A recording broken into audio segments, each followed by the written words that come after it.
Sa isang kilalang bayan ay nakatira ang isang dalaga na may pangalang Kayla. Si Kayla ay kilala sa kanyang yaman at pagiging maarte. Ngunit sa kabila ng kanyang mayaman at sosyal na buhay, meron siyang isang bagay na nais niyang mabawi. Ang pagmamahal ng dating nobyo na si Sander. Isang araw, napagpasyahan ni Kayla na gawin ang lahat upang mabawi ang puso ni Sander.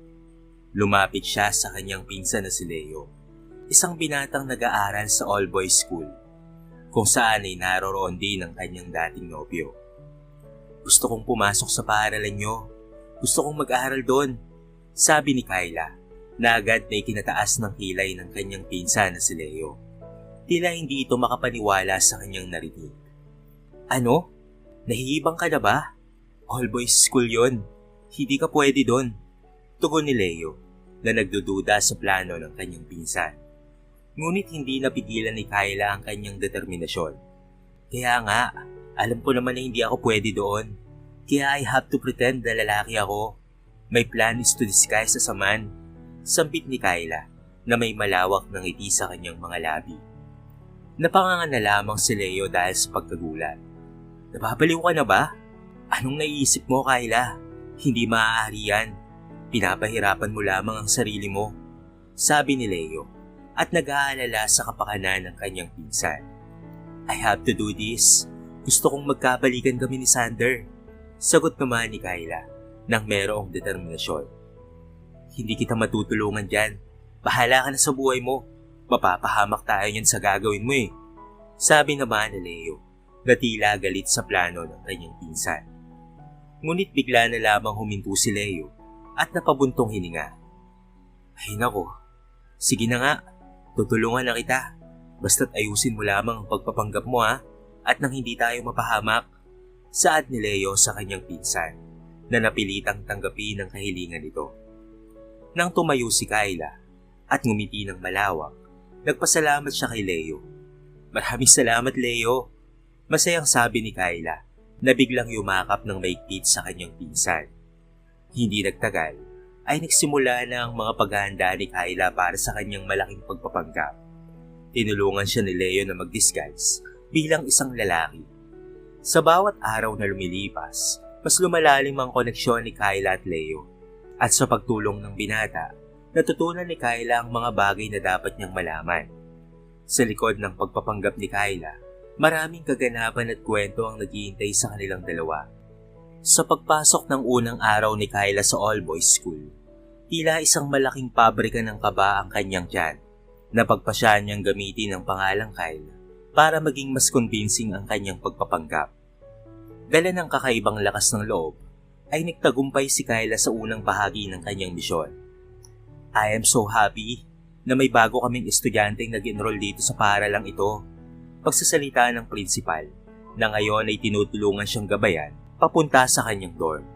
"Bakit po, Ma'am Principal? Wala po bang gaanong estudyanteng nag-aaral dito?" tanong ng dalaga na ngayon ay si Kyle na. Kilala ang paaralan na ito bilang paaralan ng mga mayayaman at preskong mga binata. Maraming mga estudyante na iniiwasan ng paaralang ito. "I didn't mean to scare you, Mr. Kyle. Pero sana, isa ka sa magiging mabuting estudyante dito," sabi ng principal na tinanguan na lamang ng dalaga. "Magtatagal po ako dito, Mrs. Principal," ngiting sabi ni Kayla, kahit napangiti rin ng principal. Ilang segundo pa, ay nakarating na sila sa isang silid. "Dito ang magiging room mo," sabi ng principal at binuksan ang pinto. Nagulat na lamang ang dalaga nang bumungad sa kanila ang tatlong mga binata na nagtatawanan pa. Ngunit agad ring huminto nang makita sila. "Hello boys, may bago kayong ka-roommate. Kyle, magpakilala ka," salita ng principal. "Hi, ako nga pala si Kyle Ramirez, 19 years old. Sana ay maging mabait kayo sa akin ha," pagpapakilala ng dalaga na pinipigilan ng kanyang kaba. Ngumiti lang sa kanya ang tatlong binata. "O siya, maiiwan ko na kayo ha. Mr. Kyle, huwag kang mahiyang lumapit sa akin kapag may kailangan ka ha. Enjoy your stay here. Good luck sa'yo," huling paalam ng principal at iniwan na nga sila. Tahimik na lamang ang buong silid at nahihiyang umiti si Kyle. Sige, ipagpatuloy niyo lang ang ginagawa niyo. Nahihiyang sabi ni Kyle, ngunit nagulat ang isang lalaki sa kanya. Kailang pangalan mo hindi ba? Balita ako pinsan ka ni Leo ah. Ako nga pala si Ryle. Pagsasalita ng binata. Hi Kyle, ako nga pala si Tyler. Ako ang bunso dito sa room na ito. 17 years old pa lang kasi ako eh. Ngiting pagpapakilala ni Tyler. Hinihintay pa ni Kyle na magsalita ang isa pang binata. Ngunit padabog lamang itong tumayo at pumasok sa kwarto. Pasensya ka na dun ha. Ganun lang talaga yung si White. Hindi mahilig sa ibang tao. Sabi ni Ryle. Kaya tumango na lamang si Kyle at ngumiti. Nag-celebrate pa sila ng welcome party para kay Kyle. Naging maganda ang unang pakikisama nilang tatlo. Ngunit ang isang binata ni si White ay nananatili lamang sa kwarto nito. Naging maganda naman ang unang araw ni Kyle sa paaralan. Ngunit habang lumilipas ang mga araw, napagtanto niya na hindi biro ang maging isang lalaki, lalo na't nag-aaral sa isang all-boys school. Nahihirapan siyang makipag-usap sa kanyang mga kaklase at mapanatili ang kanyang lihim. Muntikan na nga siyang malagay sa alanganin nang biglang dumating si Sander, ang kanyang ex-boyfriend na siyang dahilan ng kanyang malupit na desisyon. Hi, balita ko ay bago ka raw rito. Ikaw ba si Kyle Ramirez? Pinsan daw ni Leo? Ngiting tanong ni Sander. Tumango na lamang si Kyla at iniwasang tumingin sa mga mata nito. Takot siya na baka makilala siya ng binata. Ako nga pala si Sander Palmares. I am the SSG president of this campus. Kaya kapag merong problema, pwede mo akong tawagan, okay? Huwag kang mahihiyang lumapit sa akin. Sabi nito at tinanguan na lamang ng dalaga at dali-dali nang umalis. Ang kaba ng dalaga ay hindi makontrol at huminga na lamang siya ng malalim. Isang hapon, matapos ang kanyang klase, napansin ni Kyla si Sander na papalapit sa kanya. Nanginginig ang kanyang tuhod habang binabati siya ng binata. Kyle, kamusta ka na? Sabi ni Sander na agad na nagdulot ng tensyon kay Kyla. Thanks Sander, okay lang naman ako.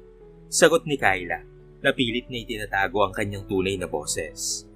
Ngunit napansin ni Sander ang kakaibang kilos ng dalaga. Parang iba ka ngayon Kyla. May nangyari ba sa iyong hindi maganda? Wala akong problema Sander. Okay lang talaga ako. Singot ni Kyla na nag-aalalang mabuking siya. Unti-unti siyang umatras, ngunit biglang dumating si Leo para saklolohan siya. O Sander, nagkakilala na pala kayo ng pinsan ko. Tanong ni Leo kay Sander na tinungan na lamang ni Sander. Oh bro, medyo mahihain pala ang pinsan mo no? At saka napapansin ko, magkahawik sila ng kaunti ni Kyla. Sambit ni Sander, kaya't agad na nataranta ang dalaga at mas lalong nagtago. Siyempre bro, pinsan namin si Kyla. Ngiting sabi ni Leo na tinatago rin ng lihim. Tara, sali ka sa amin sa basketball mamaya. Kita-kits tayo sa court ha? Sabi ni Sander kay Kyle na agad naman itong pumaya. Habang naglalaro sila, napansin ni Sander na mas nakakibo si Kyle kaysa sa dati. Ang galing mo palang mag-basketball Kyle.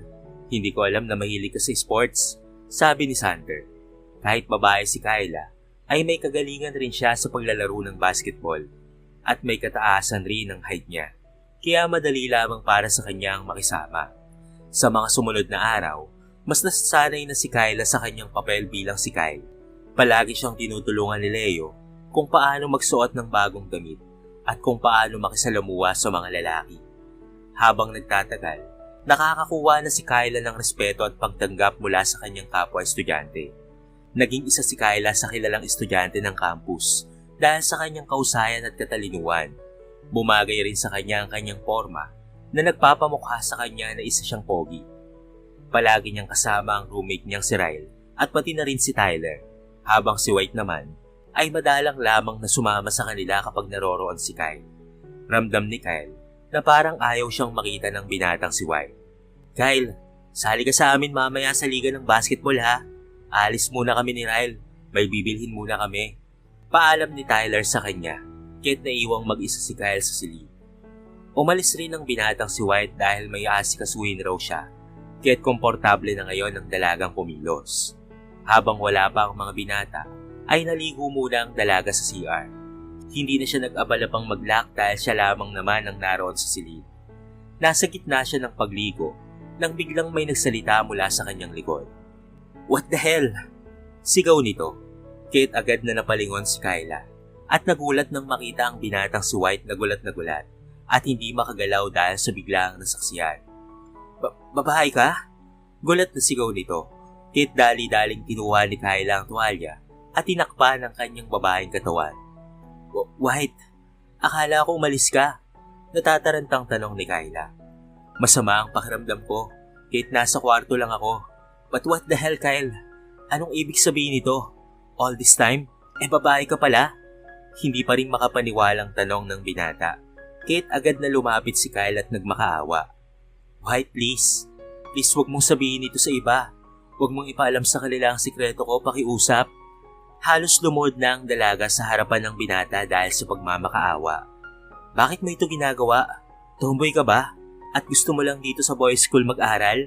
Tanong ni White na inilingan naman ng dalaga. Ang totoo niyan, ang pangalan ko ay Kyla at dito nag-aaral ang ex-boyfriend kong si Sander. Alam kong kilala mo siya dahil siya ang SSG president dito. Hindi niya alam na ako si Kyla at plano kong mapalapit sa kanya para bumalik siya sa akin. Kaya please lang White, sana hindi ka gumawa ng ikakasira ng plano ko at ng pinaghirapan ko. Pagmamakaawa ng dalaga, Kate na pabuntong hininga na lamang ang binata at walang nagawa kung hindi ang tumango. I can't believe this. Komento na lamang ni White. Promise me White na hindi mo ito sasabihin sa kahit kanino ha. Kahit kina Kyle, kahit kina Ryle at Tyler. Dagdag pa ni Kyla. Kate pilit na tumango ang binata. Maya-maya ay narinig nila ang boses ng dalawang binata na si Ryle at Tyler. Nakakabalik pa lamang. Kate agad na nataranta ang dalaga at muling pumasok sa loob ng CR habang si White naman ay dali-daling lumabas. Oh White, bakit para atang nakakita ka ng multo dyan? Nasaan si Kyle? Tanong ni Ryle. Nasa loob ng CR, naliligo. Sagot ni White. Ganun ba? Sige, sabay na kaming maliligo. Masayang sabi ni Tyler. Nakakma na sanang papasok sa CR, ngunit agad itong pinigilan ni White. Hindi kayo pwedeng magsabay maligo, Kyle.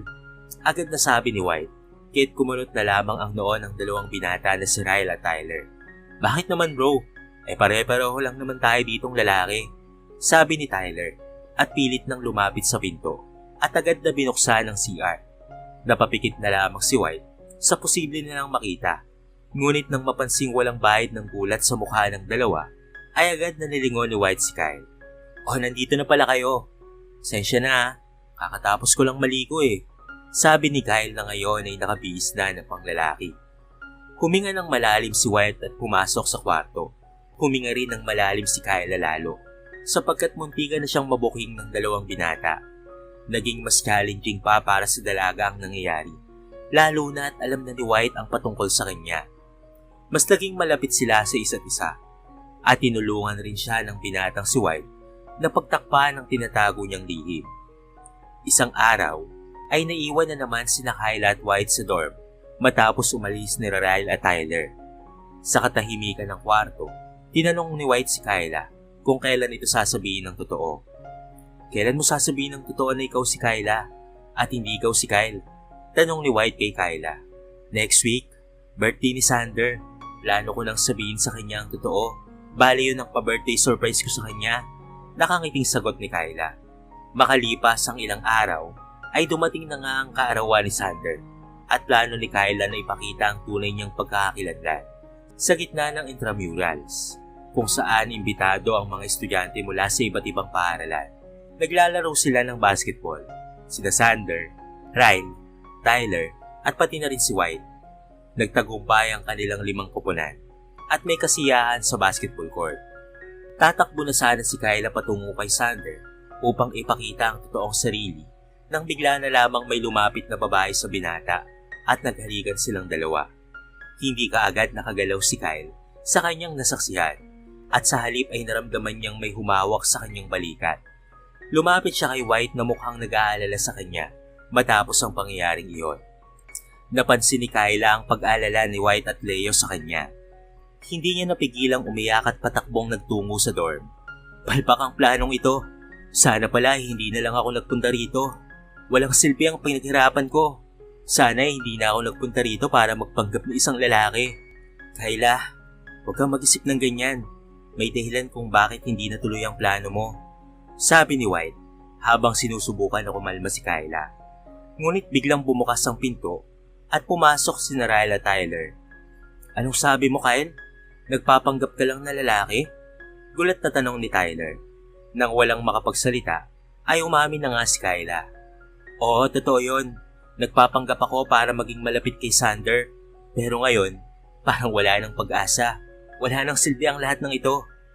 Kyle, hindi namin alam na ganyan ang plano mo pero hindi ibig sabihin ay wala nang silbi ang pagiging totoo mo. Sabi ni Ryle. Nagtatangkang magbigay ng suporta sa kanya. Nagkaroon ng tahimik na sandali at saka nagsalita si Leo. Hindi pa huli ang lahat. Baka may ibang paraan pa para maging malapit ka kay Sander. Hindi mo kailangang magpanggap, Kyla. Habang nag-iisip si Kyla kung paano niya haharapin ang sitwasyon, dumating ang pagkakataon na bumukas ang pintuan at lumitaw nga si Sander. Anong nangyayari dito? Tanong ni Sander na tila walang kaalam-alam sa nangyayari. Ba't nawala kayo sa gym? Hinahanap ko kayo eh. Buti na lang at nandito lang pala kayo. Kyle, bakit ka umiiyak? Matapos pumasok ni Sander sa silid at makita si Kyle na umiiyak, ay naisipan ni Kyle na lumapit at umamin sa binata. Habang lumalapit, dahan-dahang tinanggal ni Kyle ang kanyang wig at nagpakilala bilang Kyla. I'm sorry Sander, but I came here just for you. Akala ko kasi ay maaari pa tayong magkabalikan eh. But I was wrong. Sana hindi ko na ito ginawa. Umiiyak na sabi ni Kyla. Dahil doon ay napatahimik na lamang si Sander. Hindi pa rin makapaniwala sa mga nangyayari. Simula noon, nalaman na ng lahat ang buong katotohanan at marami ang nagulat sa revelasyon na ginawa ni Kyla. Bakit mo ito ginawa, Kyla? Tanong ni Sander na puno ng kahulugan ng mga mata. Humingi si Kyla ng paumanhin sa kanya. I'm sorry, Sander. Gusto ko lang sanang makasama kang muli. Pero mukhang hindi na yata pwede. Sa likod ni Sander, dumating si Tyler, Ryle at pati na rin si White na tila hindi rin makapaniwala sa nangyayari. Grabe ka, Kyle. Bakit mo to ginawa? Tanong ni Tyler na nangangamba para kay Kyla. Sorry guys, alam ko mali ito at ngayon lang ako nagsisisi. Pero salamat pa rin sa inyo kasi dahil sa inyo, kahit papaano ay naging masaya ako dito sa all-boys school. Paliwanag ni Kyla na patuloy na umiiyak. Humingi siya ng tawad mula sa kanilang lahat at kahit na may bahid ng disappointment sa kanilang mga mata, ipinakita naman ng mga kaibigan ni Kyla ang kanilang pangunawa. Hindi mo kailangang magsinungaling, Kyle, pero sana natutunan mo ang leksyon mo, sabi ni White sa kanya na tila matagal na itong gustong sabihin. Oo, sana nga. Salamat pa rin sa inyo ha. Kahit masakit, ay magiging ayos pa rin ako, sabi ni Kyla na nagpasalamat sa kanilang pag-unawa. Dahil sa mga nangyari, napilitan si Kyla na umalis na lamang sa paaralang iyon habang iniiwan ng magandang alaala. Bumalik na lamang siya sa kanilang bahay na para bang walang gana sa buhay. Isang araw, nasa kwarto siya at nagmumukmok nang biglang kumatok ang kanyang ina. Anak, pwede ba akong pumasok? Pwede ba kitang makausap? Tanong ng ina na iniwasan niya. Wala siyang balak na makipag-usap sa kahit kanino. Gusto niyang mapag-isa, subalit may narinig siyang ingay mula sa labas ng kanyang bintana. Dahan-dahan siyang lumapit roon at napansin si White, Ryle at pati na rin si Tyler na sinusubukang pumasok sa kanilang bahay. Kyle, kamusta ka na? Tanong ni Ryle. Anong Kyle? Si Kyla yan. Hi Kyla, nandito kami para sa'yo. Nakangiting sabi ni Tyler. Namiss kita Kyla. Biglang sabi naman ni White. Natahimik ang lahat, ngunit bigla na lamang silang sumaya. Tumakas kasi si Kyla sa kanilang bahay at sumama sa tatlo papunta sa kung saan. Sorry talaga guys ha. Alam kong masakit para sa inyo na nagpanggap ako na kayo kung sabi ni Kyla. Ano ka ba? Okay lang yan Kyla. Naiintindihan ka namin at kahit papaano, naging mabuti ka naman sa amin. Ngiting sabi ni Tyler na tinungan naman ni Ryle. Simula ng araw na yon, kahit wala na si school si Kyla sa all-boys school, madalas pa rin siyang binibisita ng tatlo, lalo na itong si White, na napapansin niyang parang may gusto sa kanya. Hindi naman ito pinipigilan ni Kyla, dahil lang totoo, may gusto rin naman siya kay White. Hanggang sa hindi nagtagal, nagkaamin na nga silang dalawa. Kyla, may aaminin sana ako sa'yo. Gusto ko sanang maging mas malapit pa sa'yo, sabi ni White. Honestly, White, gusto ko rin yon. Hindi ko alam pero mas nagiging masaya ako pag kasama ka, sagot ni Kyla. Nagsimula ang isang makulay na yugto sa buhay ni Kyla kasama ang mga bago niyang kaibigan. Dumaan man siya sa mga pagsubok, natutunan niyang mahalin ang kanyang sarili at yakapin ang mga pagkakamali. Sa kabila ng lahat ng pagsubok na dinaanan ni Kyla sa all-boys school, may mga magagandang pangyayari rin sa kanyang buhay. Hindi man kumpleto ang misyon niya na mabawi ang pagmamahal ni Sander, natutunan niyang pagtuunan ng pansin ang mga positibong aspeto ng kanyang karanasan. Naging malapit siya sa mga kaibigan niya na sina Ryle, Tyler at pati na rin si White. Sa kahit anong paghihirap, nahahanap niya ang tunay na pagkakaibigan sa kanilang tatlo. Mas napagtanto ni Kyla na may mga taong handang magsilbing taga-suporta at kaibigan kahit sa ano pa mang oras at sitwasyon. Napagtanto rin ni Kyla ang kahalagahan ng pamilya, lalo na ng kanyang pinsan na si Leo. Si Leo ay naging taga-suporta at katuwang niya sa pagharap sa mga pagsubok sa buhay. Hindi siya iniiwan ng kanyang pinsan, kundi siya pa nga ang nagbibigay inspirasyon at lakas para sa kanya. Kyla, kahit hindi mo nakuha ang ina-expect mo, alam mo ba na marami kang napala sa experience mo sa all-boys school? Sabi ni Leo kay Kyla sa isang araw. Oo, tama ka dyan, Leo. Kahit pa masakit ang nangyari sa kanyang puso, napagtanto ni Kyla na may mga bagay na higit pa sa pagmamahal ng isang tao.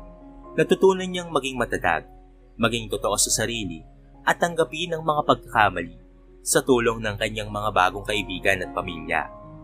Nakahanap siya ng bagong sigla at kahulugan sa kanyang buhay. Sa mga pangyayaring ito, nahulog ang puso ni Kyla kay White. Ang pagkakaibigan ay unti-unting nag-uusbong sa mas matindi at mas malalim na damdamin. Si White, na nagtatagumpay na maging totoo sa kanyang sarili, ay naging tagapagtanggol at kabahagi ng kanyang buhay. Nakakatuwa, no? Kahit hindi naging perfect ang plano mo, may mga bagay na mas maganda pa sa inaasahan mo ang naghihintay sa'yo, sabi ni Leo kay Kyla na nagpapahayag ng pasasalamat sa kanyang pinsan. Sa uli, natutunan ni Kyla na ang pagmamahal ay hindi laging patungkol sa romantikong relasyon. May mga pagkakataon na ito ay mas mahahanap mo sa pagtanggap at pagpapahalaga sa iyong sarili, sa tunay na mga kaibigan at sa mga taong handang magsilbing taga-suporta mo. Sa paglipas ng panahon, natagpuan ni Kyla ang tunay na kahulugan ng pagmamahal at kasiyahan sa mga bagay na hindi niya inaasahan, kasama ang kanyang pinakamamahal na nobyo na si White.